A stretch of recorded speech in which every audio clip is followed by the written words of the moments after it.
Hello, my name is Zachary Palmer, and today I will be discussing cell phone addiction. Cell phones are one of the greatest tools of communication and influence that have come into our social life.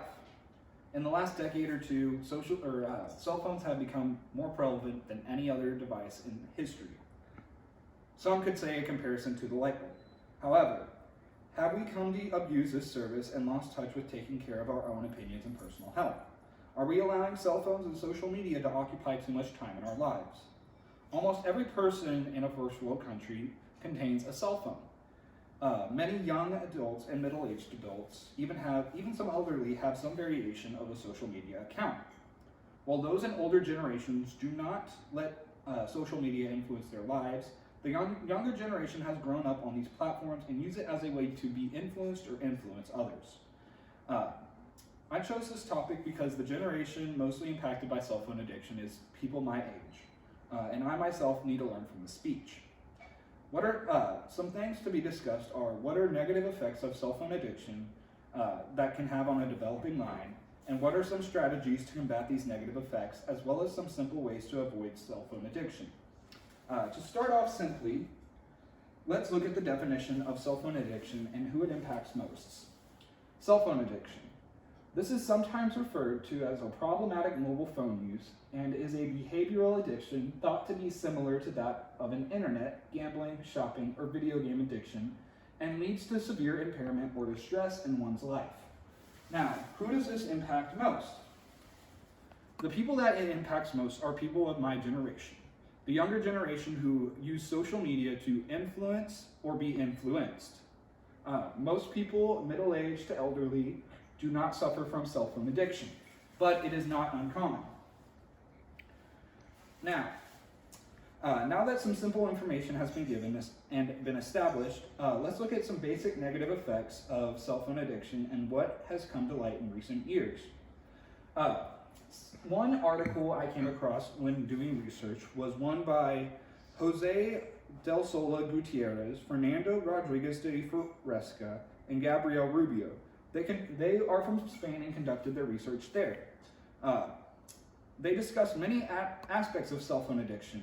Their data finds that many children in today's society start to associate themselves with devices around the age of 2 or 3. And disorders this can lead to behavioral issues and disorders such as dependence on the device. Other disorders that they list are nomophobia, nomobophobia, FOMO, fear of missing out, the fear of being disconnected without being a cell phone or off the internet, textophrenia, and ringxiety, the false sensation of having received a text message or call that leads to constantly checking the device, and textiety, the anxiety of receiving and responding immediately to messages. A concurring study by Mark D. Griffiths and Daria J. Coos over cell phone and social media networking sites also agrees with the majority of the information that I have found. Simply stating, they say, too much cell phone usage can lead to addictions due to seeking sensations. These can be sensations that to counteract fear of missing out or stimulating impulsive desires of adolescents to always want to be busy and active. Now that cell phone addiction has been visited, let's look at a subcategory of cell phone addiction that is a monster all on its own, social media addiction. According to the study by David Blackwell, Carrie Letterman, Rose Tamproff, Sierra Osborne, and Miriam Liss over social media addiction, and what aspects would impact the addiction most, they found that a total of out of 207 people who took a survey measuring different precursors to cell phone addiction, and found the biggest aspects that are precursors are extroversion, a tendency to experience positive emotions, neuroticism, a tendency to experience negative emotions, which is associated with a lower relationship of satisfaction, and fear of missing out. The survey measured these levels and found the largest possible social media addiction to belong to the precursor of fear of missing out. Social media addiction can also lead to poor sleep among adolescents. Some supporting information is a case study on the well-being of 467 adolescents by Holly Scott and Heather Woods. They found that adolescents who use social media more, both overall and at night, and both who were more emotionally invested in social media experience poorer sleep quality, lower self-esteem, and higher levels of anxiety and depression.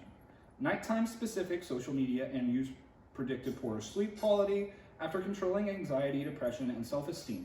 These findings concluded and add to a large amount of evidence that social media use is related to many aspects in the well-being of adolescents.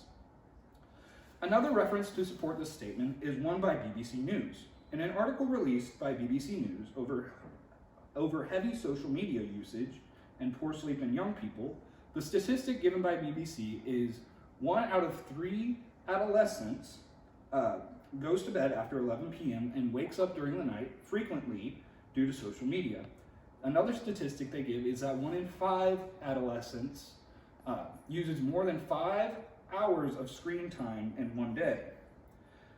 The largest precursor for this is fear of missing out. That's just a physical negative impact. However, there are also mental health consequences. The article by Jose, Fernando, and Gabrielle talk about the mental health impact of cell phones and usage in media, saying those in adolescence are higher of anxiety and depression due to new concepts like fear of missing out. The textophermia, which leads to adolescents checking their mobile devices and for updates and likes constantly, as well as texiety, which can lead to those who suffer from texiety to have higher levels of anxiety between responses. Now, with all this information, you may be wondering, what can I do to avoid these addictions? What can you do? Some self-made examples I came up with is 1, to monitor your own screen time. 2, to turn on Do Not Disturb. 3, to take a social media hiatus. And 4, live in the moment and reach out to friends. After hearing this information, I hope that you do a self-observance upon your cell phone usage and ask yourself, am I addicted to my phone? If you are, I strongly encourage you to take your most influential social media app and delete it from your phone for one day. If you really want to push yourself, strive for longer. And remember, the first step starts with you.